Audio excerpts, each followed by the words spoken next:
Bienvenue sur le podcast Mon coach de français. Je suis Victor. Je suis Abby. Dans ces podcasts, nous allons vous faire découvrir la culture française. Mais pas que, aussi la francophonie. Vous allez pouvoir enrichir votre vocabulaire et les expressions de français. Vous pouvez retrouver notre podcast aussi bien sur YouTube que sur votre application de podcast préférée. Partagez le podcast Laissez un commentaire. et abonnez-vous. Vous pouvez également nous suivre sur notre compte Instagram, Mon coach de français. Surtout, restez bien jusqu'à la fin de ce podcast, car à la fin, nous verrons quelques mots de vocabulaire et nous aurons quelques questions à vous poser. Bienvenue dans ce podcast. Aujourd'hui, nous parlerons d'un plat qu'on peut dire sans trop se tromper que la quasi-totalité des Français raffolent l'hiver. Il s'agit de la raclette. Alors, qu'est-ce que la raclette? Découvrons-le ensemble. En bref, les origines de ce plat traditionnel remonteraient au Moyen Âge, dans les montagnes suisses, plus précisément dans le canton du Valais. Il a envahi les stations de ski et descend depuis plusieurs années dans les vallées et les villes.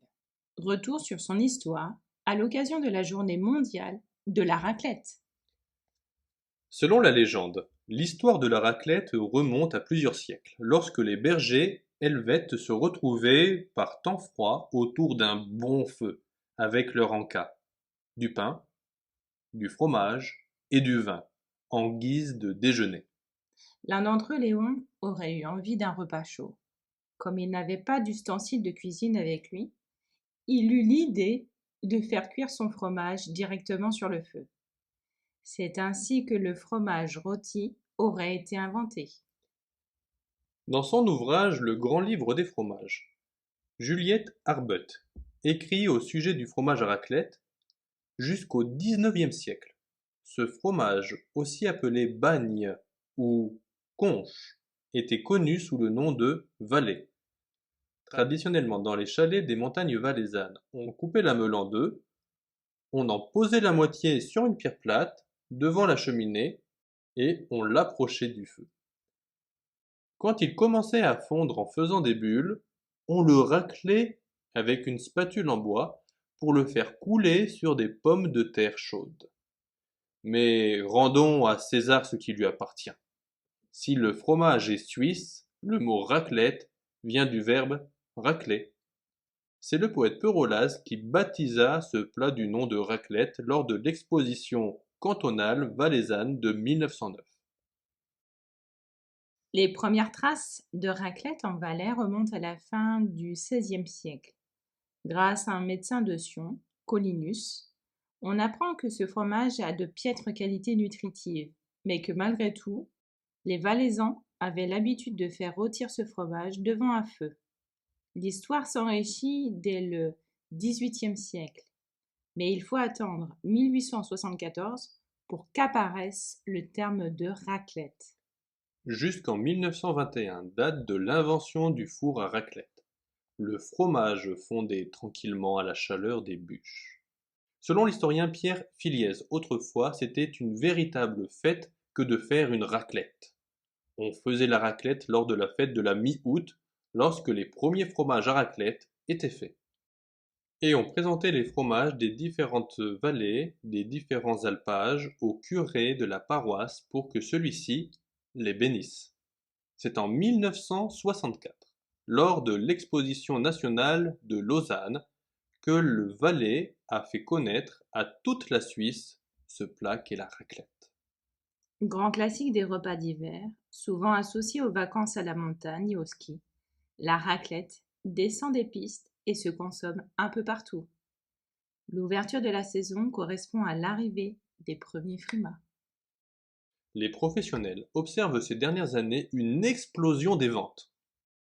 Si la raclette du Valais a une AOP depuis 2003, on en produit dans toutes les Alpes suisses et françaises.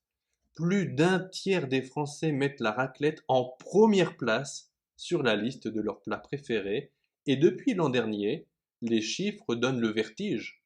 Pas moins de 34 000 tonnes de fromage à raclette ont été consommées en France, et les ventes d'appareils à raclette ont explosé dans le même temps. Pour la petite anecdote, comme vous le savez, nous vivons en Grèce et des amis français sont venus avec leur appareil à raclette. C'est pour dire à quel point la raclette est très important pour les Français. Maintenant, nous parlons un peu du vocabulaire peut-être difficile de ce podcast. Au début du podcast, nous avons parlé d'un berger qui n'avait pas d'ustensile de cuisine.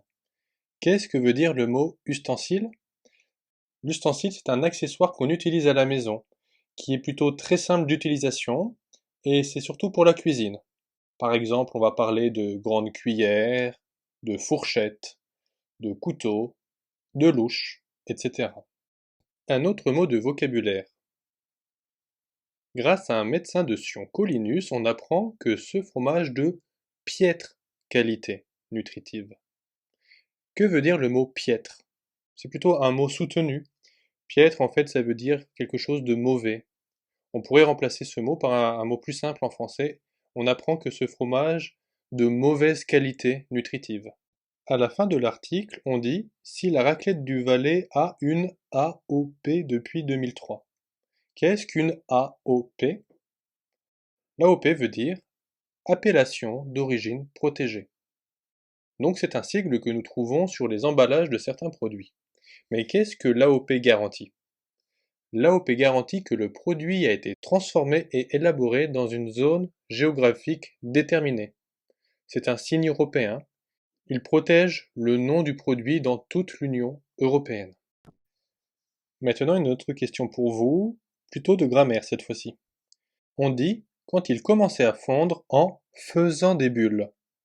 On le raclait avec une spatule en bois. En faisant des bulles, c'est du gérondif. Mais pourquoi on doit utiliser le gérondif ici? En réalité, le gérondif donc a trois fonctions. Et la fonction qui nous intéresse là particulièrement, c'est la manière dont le fromage fondait. On peut se poser la question, il fondait comment? En faisant des bulles. Donc il faut utiliser le gérondif. Maintenant, des petites questions pour voir si vous avez bien écouté. Si vous écoutez le podcast sur YouTube, n'hésitez pas à répondre dans les commentaires. Question 1. Quel est le nom du berger qui aurait inventé la raclette? Question 2. En quelle année ce plat a reçu le nom de raclette et par qui? Question 3. D'où vient le mot raclette? Question 4. Selon l'historien Pierre Filiez. Autrefois, à quel moment de l'année mangeait-on la raclette? Notre podcast est déjà terminé. Ce podcast est basé sur le site internet GeoMagazine, vous avez le lien en description. Si vous avez aimé ce podcast, n'oubliez pas de le noter pour améliorer le référencement de notre podcast. Et si c'est sur YouTube, n'oubliez pas de mettre un pouce en l'air. Et surtout, partagez. N'hésitez pas à laisser un commentaire, c'est très important pour nous d'avoir votre retour. À bientôt. À bientôt.